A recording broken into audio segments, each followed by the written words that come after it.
Tu sais, moi, je me rappelle d'une fois, j'avais couvert un truc de beauté, une élection de Miss et tout ça. Et au moment où ils présentaient des Miss qui étaient pour moi sri-lankaises, donc dans ma tête, j'ai le drapeau du Sri Lanka dans la tête. Ouais, avec le lion.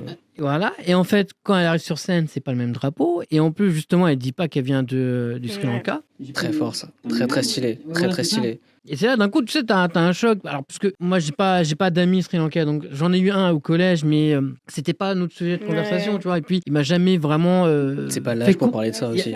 Quoi que si, je pouvais déjà tout parler de tout. Il y a aussi ce truc, c'est que lui, il est du bon côté de l'histoire. Sûrement, j'imagine. Je ne suis pas assez documenté, je me sens pas concerné par la cause, mais c'est vrai que dès que tu vois ça et que toi, dans ta tête, t'as une image d'un pays, d'une communauté, ou pour toi, dans ta tête, ok, au Sri Lanka, c'est des Sri Lankais. Ouais, c'est logique. Pour moi, ça semble logique. Et puis, il y en a une qui arrive avec son drapeau, deuxième, troisième, et dans ma tête, je me dis, ok, donc c'est moi qui a pas toutes les infos. Et puis même, ce truc-là vient aussi du fait que c'est pas assez représenté dans les médias, il y a pas assez d'informations, donc tu peux pas savoir qu'il y a encore la guerre actuellement, il y en a qui veulent avoir leur indépendance. Ça, tu n'as pas ces infos, alors que tu peux avoir des infos de tout et n'importe quoi, alors que c'est super important. J'ai l'impression souvent les personnes qui justement font pas partie de cette communauté-là connaissent ce sujet parce qu'ils ont des potes.